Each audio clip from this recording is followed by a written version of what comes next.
Hi friends, welcome back to my channel. ఈ రోజుటి మన ఈ రెసిపీ వచ్చేసి దాబా స్టైల్లో ఎగ్ కర్రీ అనేది ఏ విధంగా చేస్తారో చూపిస్తున్నాను। ఎగ్ అనేది చాలా ప్రోటీన్ అండి మన హెల్త్ కి। ఎగ్ తినడం వల్ల చాలా హెల్తీగా కూడా ఉంటారు డైలీ। ఇది చపాతీలోకైనా నాన్ రోటీకైనా వైట్ రైస్ లోకైనా చాలా బాగుంటుంది। ఇది ఎలా చేయాలో చూసేద్దాం। ముందుగా ఒక పాన్ తీసుకొని అందులో సరిపడా ఆయిల్ వేసుకోవాలి। ఫస్ట్ ఎగ్ ని అనేది రోస్ట్ చేసుకుందాము। దాంట్లో కొద్దిగా పసుపు, ఉప్పు, కారం వేసేసి ఇలా ఆయిల్లో ఫ్రై చేసుకోవాలి। ఇప్పుడు బాయిల్ చేసిన ఎగ్స్ అన్ని కూడా ఇలా స్లైస్ చేసుకోవాలి। చూడండి నేను ఈ విధంగా చేశాను।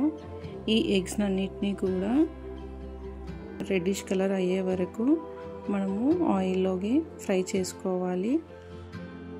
స్టవ్ సిమ్లో పెట్టుకొని ఇలా ఎగ్ని రివర్స్ చేస్తూ ఫ్రై చేసుకోవాలి। వీడియోలో చూపిస్తున్న విధానంగా 1 బై 1 ఇలా ఫ్రై చేసుకొని ఉంచుకోవాలి।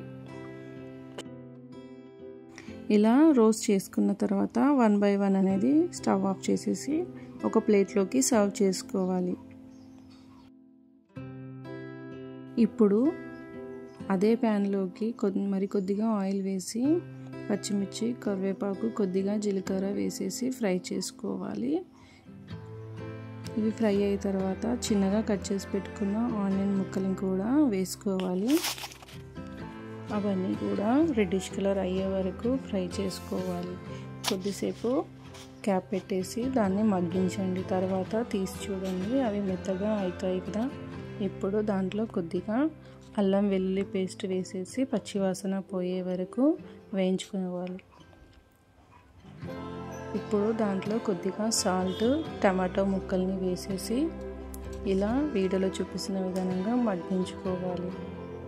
టమాటో ముక్కల్ని ఈ విధంగా ట్యాప్ చేయడం వల్ల మెత్తగా తొందరగా అవుతాయి। ఒక 5 మినిట్స్ క్యాప్ పెట్టేసి క్యాప్ ఓపెన్ చేసి చూడండి। ఆఫ్టర్ 5 మినిట్స్ అవి చాలా మెత్తగా అయిపోయాయి కదా। కర్రీ అనేది గ్రేవీ రెడీ అవుతుంది।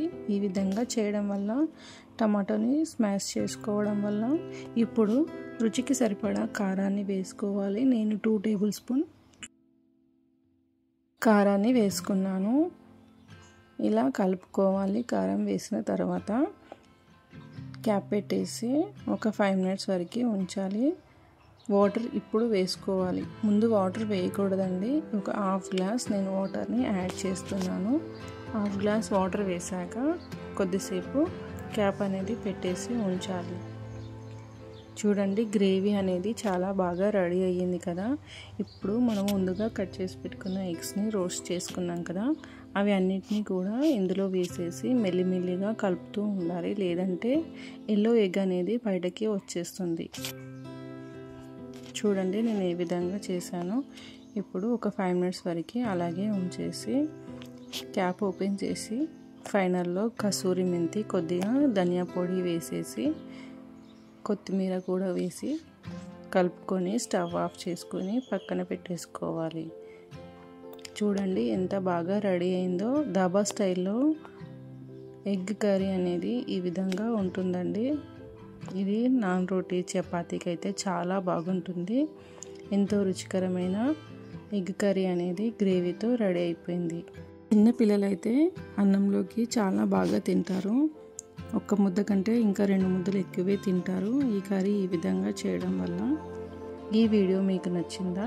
నచ్చితే లైక్ చేయండి, షేర్ చేయండి, సబ్స్క్రైబ్ చేసుకోవడం మర్చిపోకండి।